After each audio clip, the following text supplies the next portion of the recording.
looks crazy below you. All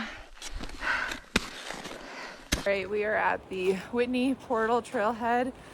It's like 1 a.m. We're gonna see if we can do a single day push of Whitney, maybe even near, I don't know. Gonna see what happens up there. All right, it is a little after 1 a.m. We, as you can see, have just started up the trail. Both feeling like it's at least worth trying.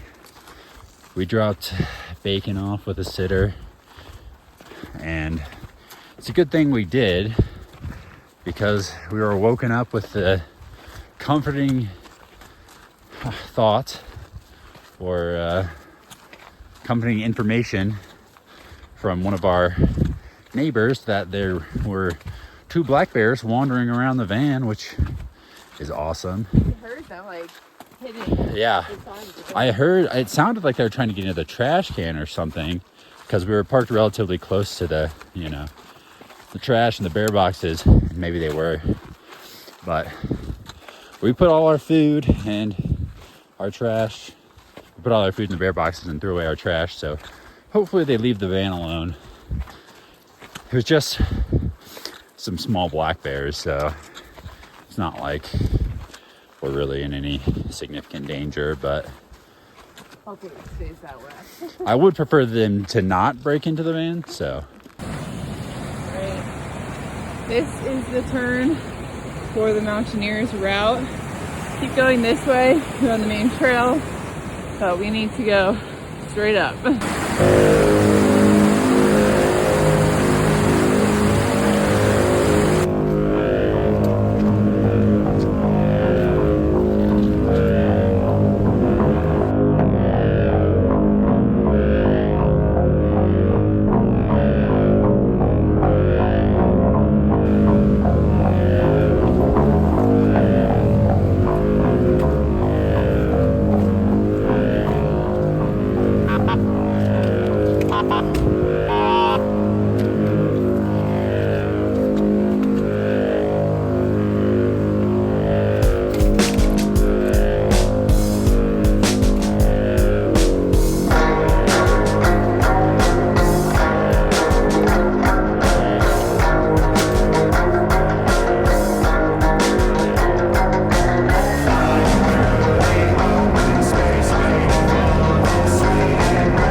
I saw your life flash before my eyes, dude.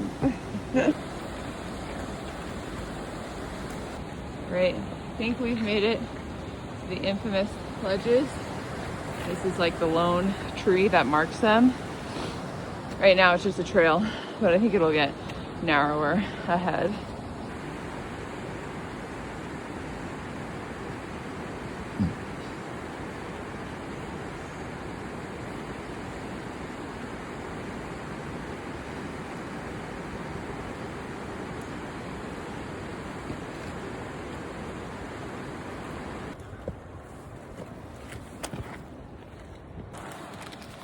We're about 2 hours in, and we're about at Lower Boy Scout Lake, which I think is about 2,000 feet up, going at a very moderate pace since we're trying to not wear ourselves out since we're not super acclimated.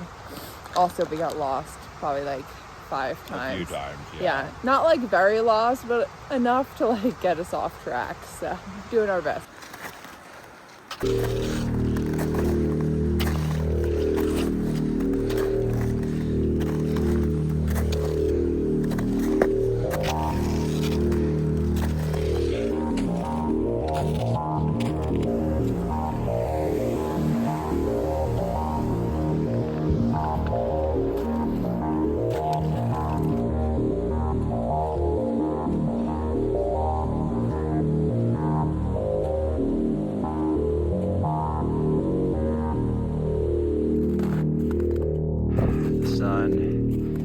Finally showing signs of life. I've been hiking in the cold dark for like 3.5 hours now.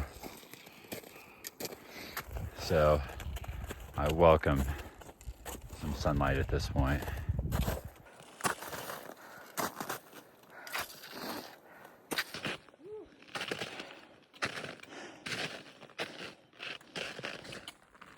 There she is. Ooh. We're really getting up into the alpine now. These views are crazy. From this side, the mountain looks utterly unclimbable. But the trail we're going is out of view. It's on the right side of the mountain there.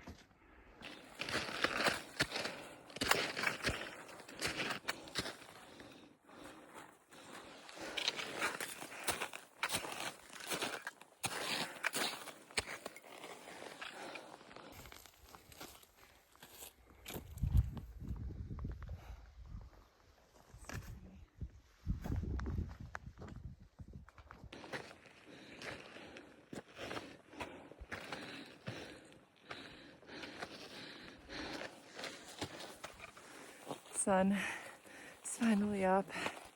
It's so cold up here. So good to feel the sun. Whew. All right, here we are at the base of the beast. You can see the way we're going up behind me. Right over here. Probably throw the crampons on soon. Thank God for this sun. It feels amazing. It was so fucking cold down in that fucking valley, dude. We're here, the upper basin, the base of the final climb. I think we've got about 1,700 feet to the top. This is gonna be the hardest part. So excited.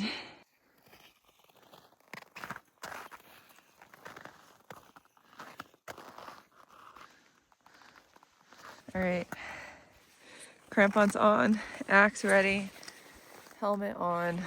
We're about to go for it.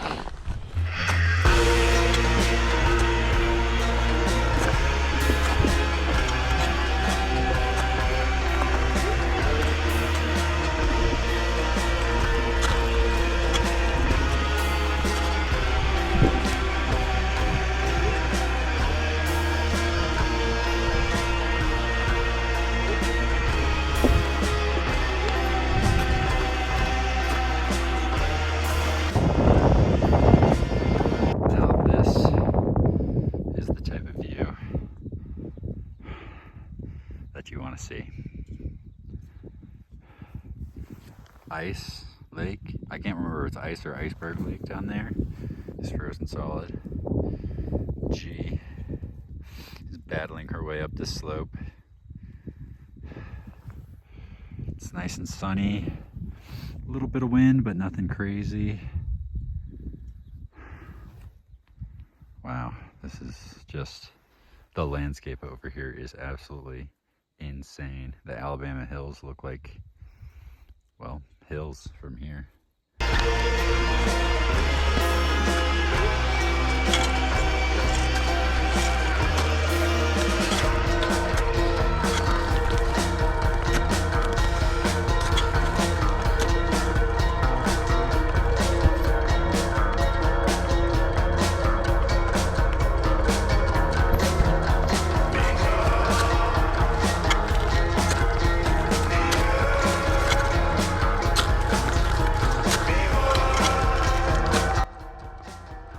Towards the top of the gully, it narrows, and it looks like there's less snow up there. I actually might have to cross some rocks at the top, but we're getting there.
I think this is probably right.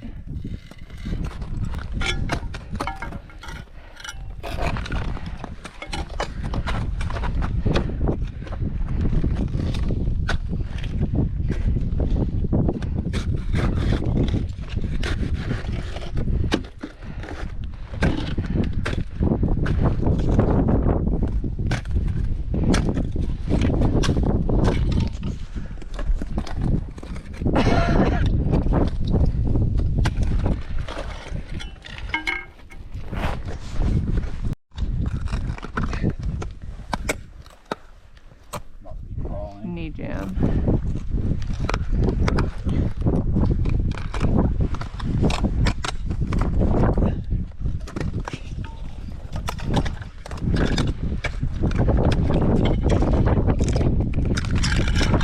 Gonna see if I can do it.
Looks crazy below you.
about to start crying.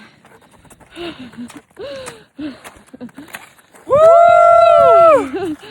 Oh my god. Holy shit. That was so hard. That was intense.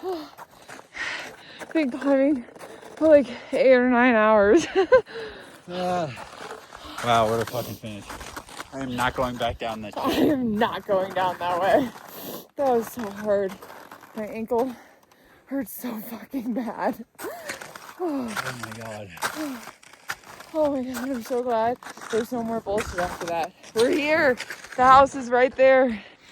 Well, we made it to the top. You can see we're at the hut. The Freezing cold. Mountaineers route was definitely a challenge. There wasn't anything like one specific moment, I would say, that was like, you know, soul crushing. But I think it was just the combination of everything, like starting in the dark and getting lost on trail a couple times, a couple not super convenient river crossings, and just that first, you know, snow climb in that gully was just never ending. That was like fucking cardio nightmare, cardio hell. And then once you come up through the notch, it was so windy and we were back in the shade and it was just brutally cold. And you know, we took the more direct route, which, you know, would have been fine, except for there were some areas that didn't have enough snow, so you have to do, you know, some like scrambling.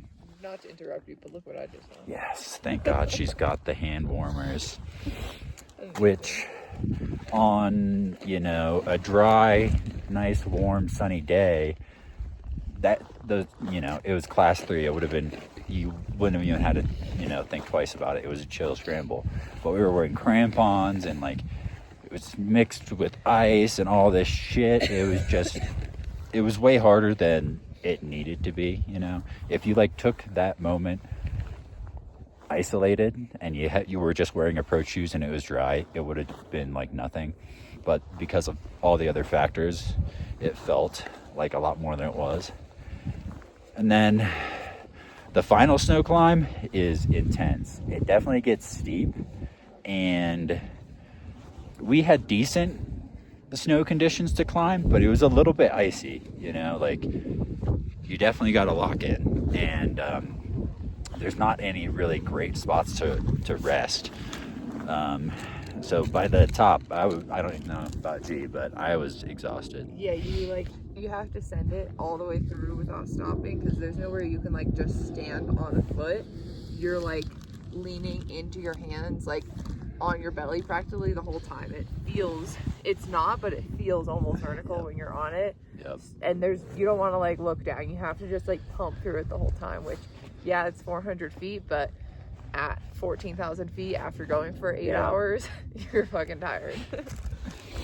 But yeah, now we get to enjoy our sandwiches on the summit, and we're going to take the standard trail down, so it should be, you know, I mean, it's going to be long, and this is going to end up being probably like a 15 or 16 hour day. You know, we're both having foot problems. G already has an ankle injury, and I've got bilateral blisters formed. If you're wondering, I also have blisters on the injured foot, so it's a nightmare down there. I also cut my finger pretty bad, so my finger's bleeding. So that's fun. Neither of us are going to be able to walk for a week. We're going to be limping after this, I'm sure. We made it up safe. We have an easier trail down. Whether or not we hit Muir, we'll see. It's 2.5 miles down the standard trail before the cutoff, so after that 2.5 miles, we're feeling great. We're feeling peppy. Nate blew well.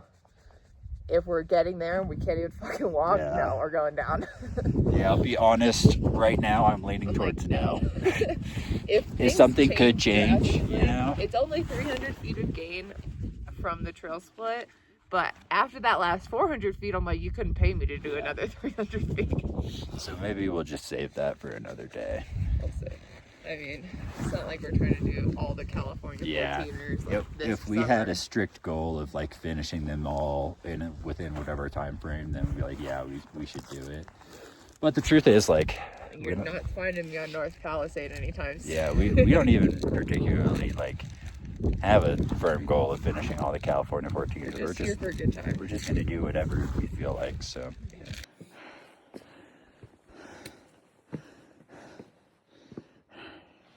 Very snowy in here.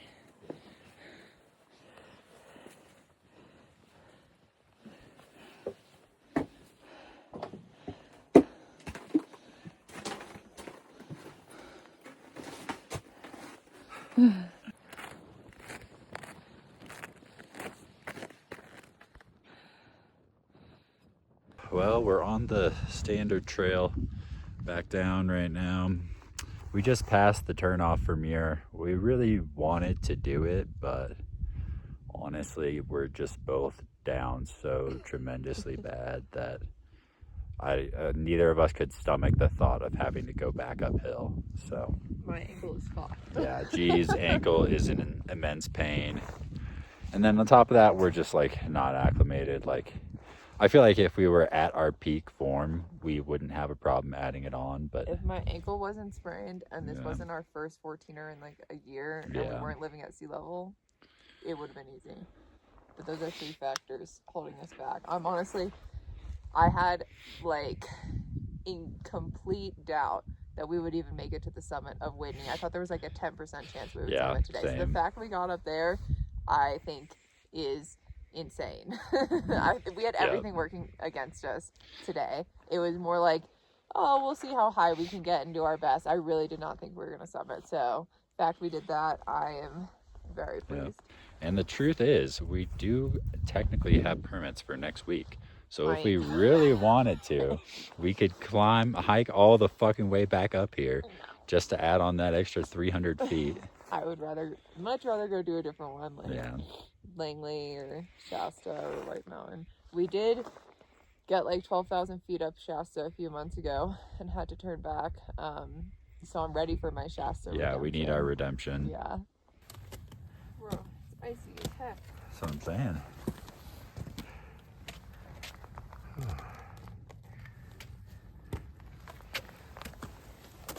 We're above the chute on the main trail next to the 99 switchbacks.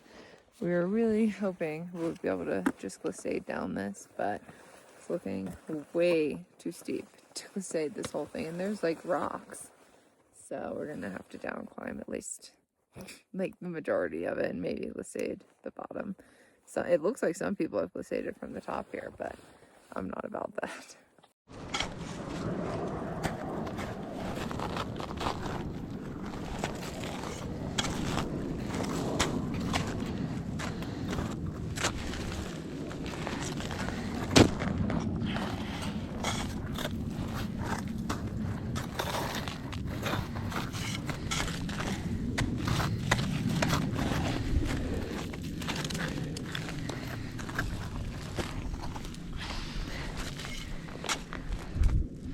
All right, well, we made it to somewhat of a normal trail. We just came down the fucking chute from hell. Hang on, let me see if I can. Am I stupid? Oh yeah, it's right there. The chute from hell. It doesn't look that steep from this angle, but it's pretty fucking gnarly, to be honest. What the fuck? And G lost her towel. I found it, and now I lost it again. I think I put it back in the bottom of the bag. G is suffering in multiple ways. She's straight up having a bad time. But yeah, hopefully we should be able to get down in the next few hours. Because we got to get down before the store closes, and it's already 2:40. So.